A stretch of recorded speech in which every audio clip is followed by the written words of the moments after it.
Edmonton Oilers may be trailing 1-0 in the Stanley Cup Final to the Florida Panthers. I spent my entire Sunday, which we're going to talk about, planning how they're going to win Game 2.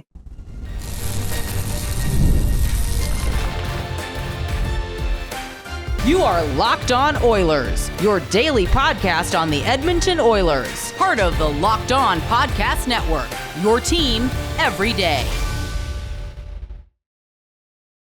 Hello, everyone, and welcome to today's edition of Locked On Oilers. I want to thank everybody making Locked On Oilers your first listen of the day. Today's show is brought to you by our friends at FanDuel. Make every moment more right now. New customers get $200 in bonus bets with any winning $5 bet. It's $250 in bonus bets with any winning $5 bet. Visit FanDuel.com/lockedon to get started. So, Game 2 tonight in Sunrise, Florida. We're going to talk about Game 1. We're going to talk about my Sunday. We're going to talk about how the Oilers are going to win Game 2. But let's start with the macro, the big picture. 1-0 happens.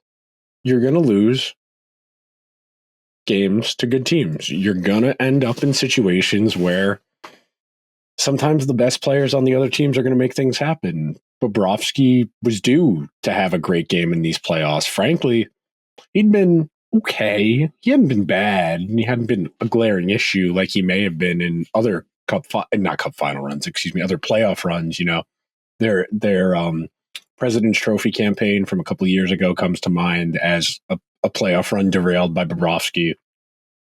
I think about Bob as a Blue Jacket. Remember that one series against the Penguins where neither him or Marc-Andre Fleury could make a save? It happens.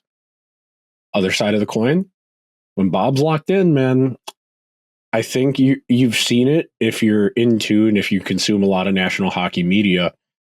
That was one of the talking points going into this series. The Panthers win this cup. Bobrovsky almost certainly becomes a Hall of Famer.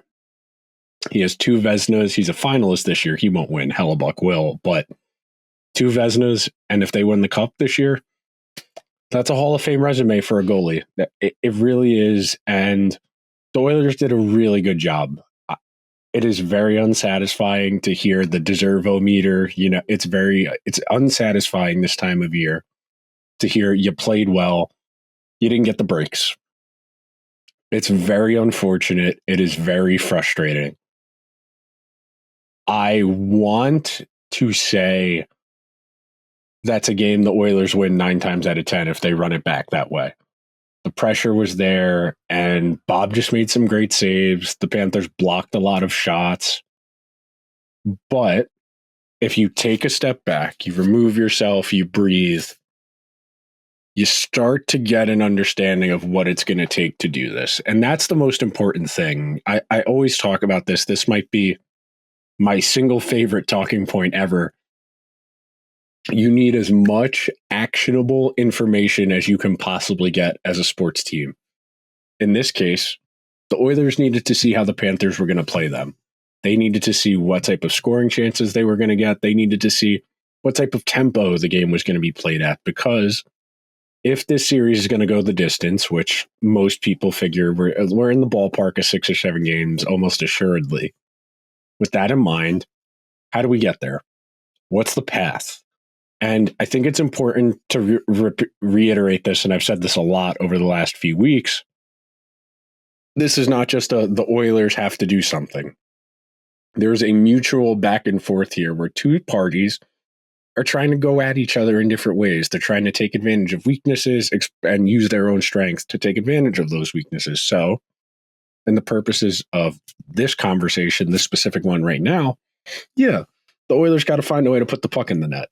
That's not rocket science. It's not groundbreaking information. I think once the Oilers get that Ziggy off the board, to quote one of my goats, Mike Francesa, get the Ziggy off the board, it starts to come a little bit easier.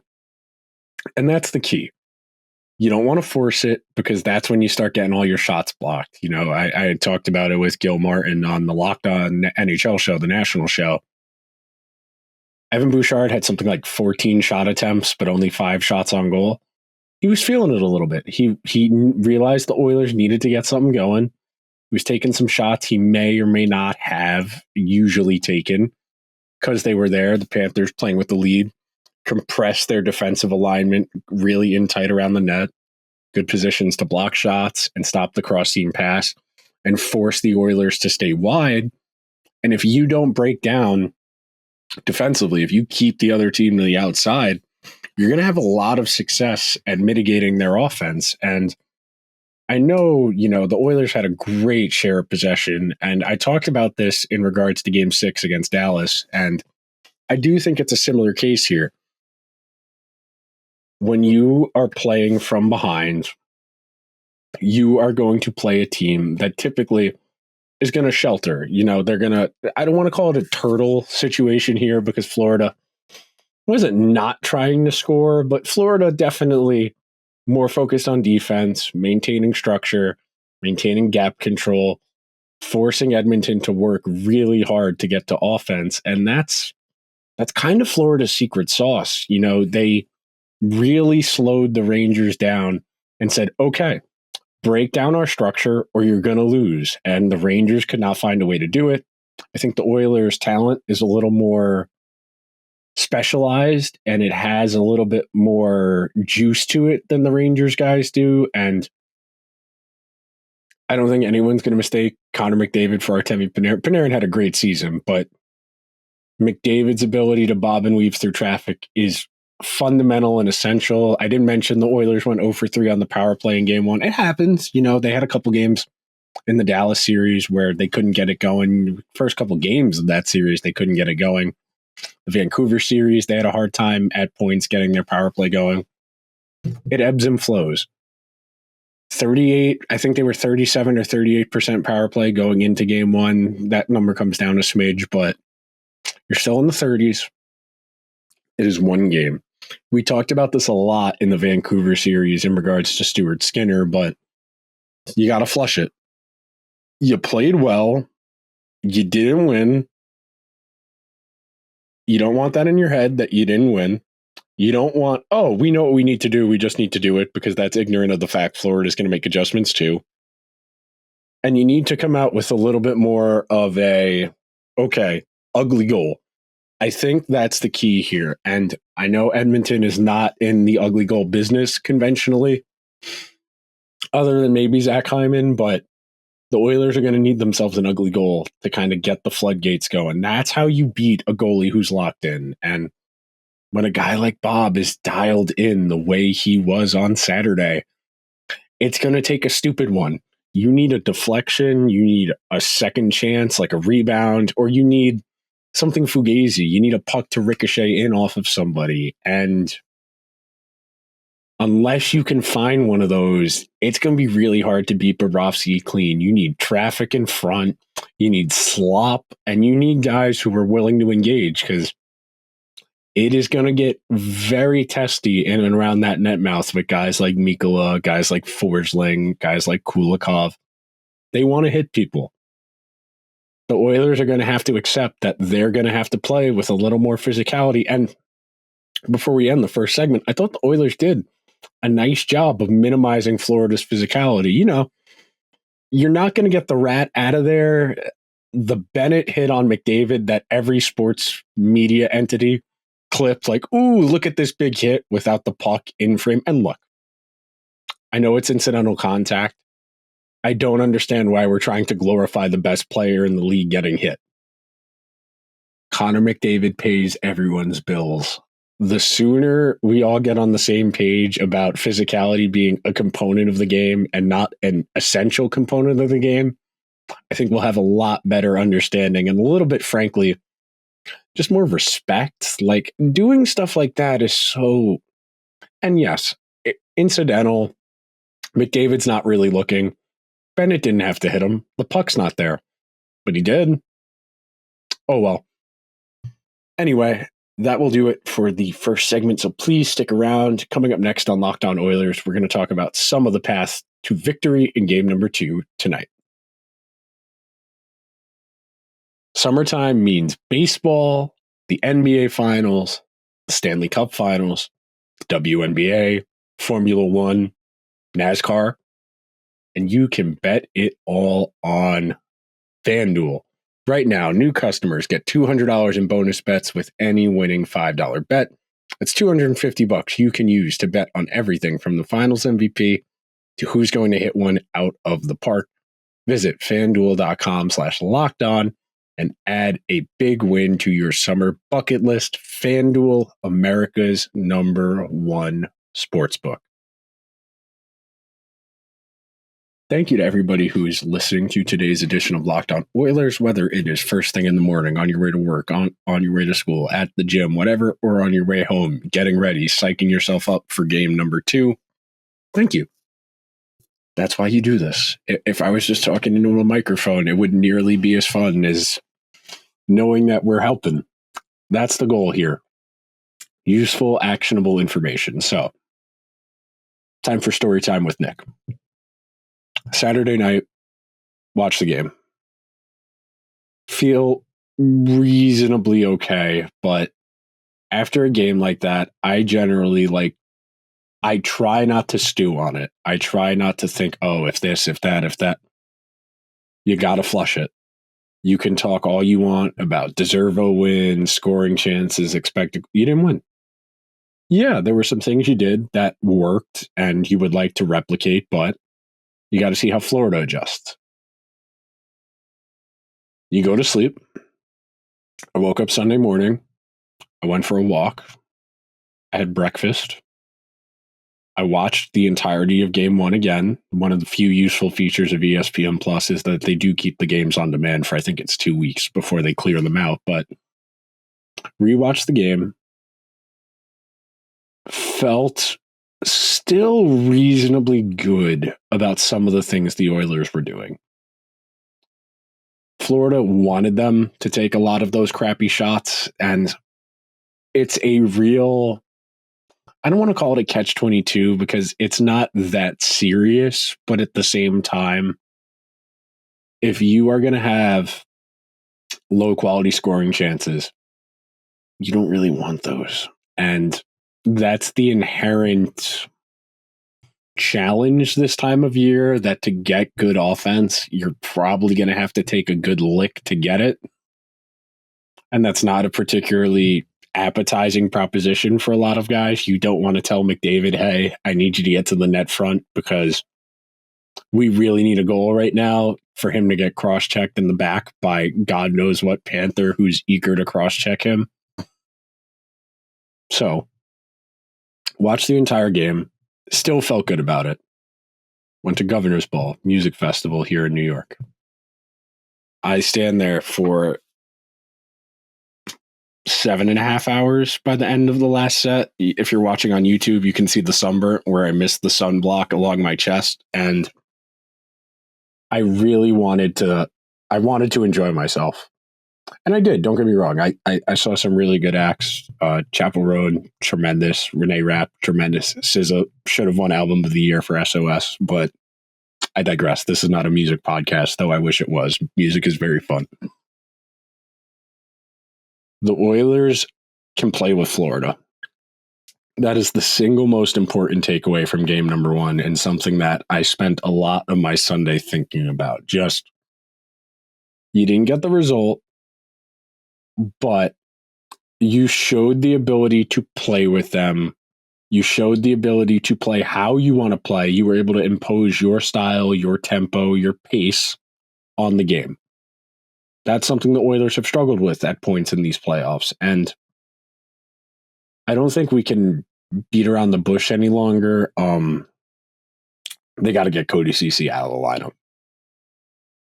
I know that's very reductionist, very simple, but he has really hurt them in these playoffs. And at least if Desharnais draws back in, he can go on the penalty kill again. And I'm under no illusions the Oilers would even consider healthy scratching Darnell Nurse, even though that might behoove them, in all honesty. But the first 2 Florida goals, man, Nurse and Ceci both have chances to stop them from happening, and they both mess up simultaneously on the same sequence. And look, you don't want to rag on guys. You want to be fair. But if you're going to take that check, if Cece's going to throw that check on the first goal, he's got to break it up. No, it was Nurse who threw the first check. And then Cece misses on the pass that gets sent over to Carter Verhaeghe. You got to break it up. And then on the second one, Cody, if you're going to go to the corner, you got to win the puck. Nurse, got to have your stick on the ice. But alas, here we are. And I want to say the easy solution is simple. The easy solution is just getting, I almost just called Cody Cece Tyson Berry in my head to show you where my head's at. They have got to get, if they're not going to take Cece out, they cannot play him with Nurse anymore. I do not understand how they've gone back to this 2 separate times after getting better results with the alternative. I do not understand the vision. Actually, no, that's a lie. I talked about this on the podcast during the Dallas series. I understand, not systemically, skill sets. I understand skill sets wise why they want to put Nurse with Cece. The problem is it doesn't work. We have 3 playoff series of evidence that it does not work, and the Oilers have insisted on going back to it as a comfort thing. And that's all it can be at this point. Excuse me here, I got to take a sip of water. Going back to Nurse and Cece is purely a comfort thing, whether it's for Knobloch or for Nurse himself or Cece himself. Whatever it is, a security blanket only works if it's actually providing security, if it's only making the child happy. Otherwise, it's just a blanket and the child's crying. I don't want to say the entire season hinges on Nurse and Cece, but guys, everyone else is doing their part. Like if you're familiar with the I think you should leave sketch of I'm doing my part, and I didn't do blank and blank. Yeah. That's where we're at with Nurse and Cece right now. And again, you want to be fair to the guys as people, but I think you need to channel your frustration at the team, because the team is the entity that keeps putting them in this position to not succeed. And that's the key, man. I think anybody who's playing in the NHL has something to offer the team that is putting them on the ice. When you fail repeatedly and in the same way over and over and over again, that is a reflection on the team's unwillingness to put you in a position to succeed. I think anybody, and even bad players, I think even the most inessential of guys, like Curtis McDermott on the Devils, I think if Curtis McDermott plays 5 minutes a game and is only out there to throw checks, I think that's a better use of his services. I think there are ways you can mask and protect ineffective players, whether it's usage, roles, zone starts, where you put them out for faceoffs. Got to do more, man. You can't let 2 guys sink your team. And you have evidence of what can work as an alternative, and going away from it for no real reason other than your own comfort is really frustrating. Coming up next, we are going to talk a little bit more about game number 2, some things we might see, some things we might not see, so stick around. Thank you to everybody who is making Locked On Oilers your team every day part of your routine. I don't think the Oilers need to win game number 2. I think they can afford to lose game 2. As the old cliche goes, a series does not start until the home team loses a game. Now, if the Oilers want to make this happen, like win the Stanley Cup, winning game number 2 and going back up to Alberta 1-1 makes a world of difference. I think mentally for them, and when I say them, I mean the Oilers, the team, the guys on the team, I think getting on the board, going back up to Alberta, you get the crowd into it. I think being 1-1 going back to Edmonton feels very different from being down 2-0. And You've heard me say this on the podcast a bunch over the time I've been doing this, depending where you're at in the series. If it's 1-1 going back up to Edmonton, you got to win 3 out of 5 to win the Stanley Cup. The Oilers played 640 something hockey with Chris Knobloch as the coach. 3 out of 5, very doable. You lose game 2, and very quickly it's 4 out of 5. And that's not to say the Oilers can't do that. It's a lot more difficult. It is a lot more difficult to win 4 out of 5.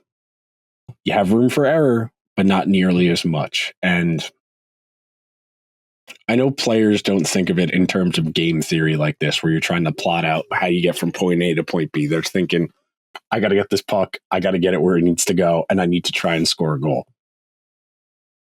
But they are people. They are human. And after game 1, a lot of we felt good. We thought we played well, and they did. Frankly, the 2 goals, they're not on Skinner. You would probably like him to have the second one. You would like him to have his stick out, and maybe he breaks up that pass if Nurse can't. But it's not like Skinner pooped his pants.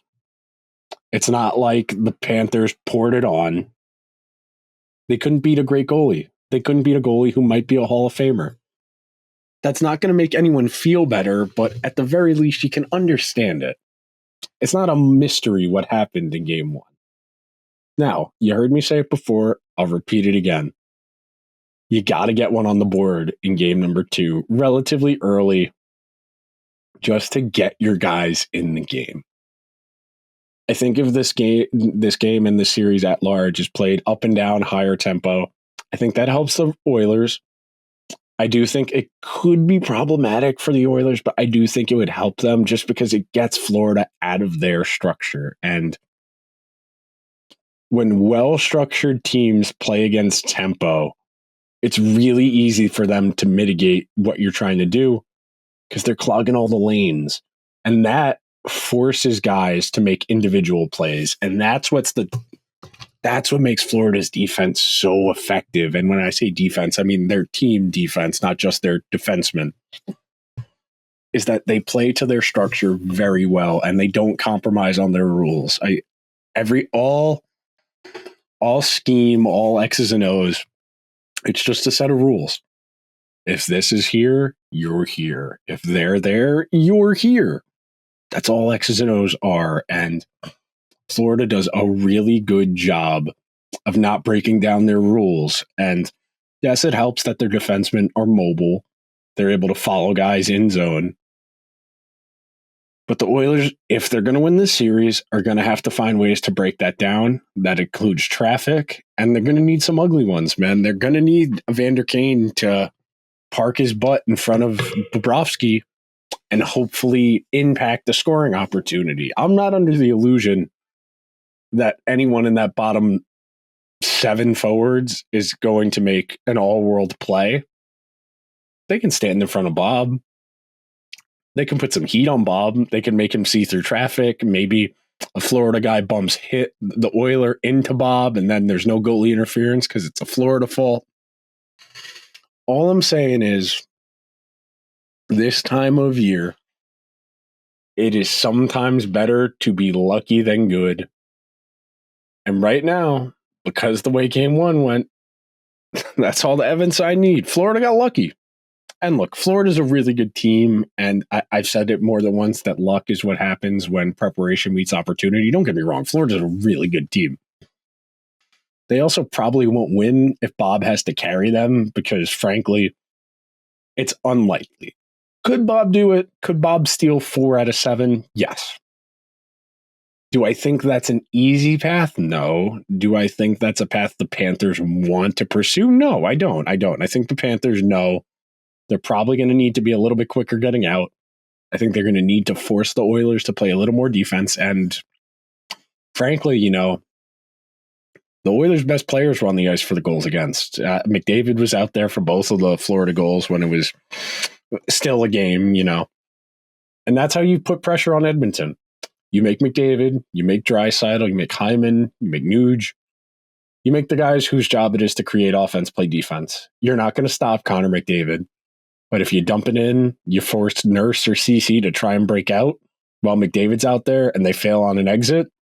McDavid doesn't have the puck if they fail on an exit. And that's where you can catch Edmonton. And look, it's one game in a best of 7 that we imagine is going to go 6 or 7. The Oilers have more than enough talent. They have more than enough opportunities. I think they're going to play really well tonight. I hope they come back to Alberta 1-1 in the series, because that gives them a beautiful opportunity to really set themselves up for success in this series. And look, we know they want to win every game. They want to sweep. They want a gentleman's sweep now because they lost game 1. You steal one down in Sunrise and everything about your vibe changes. I'll be very curious to see.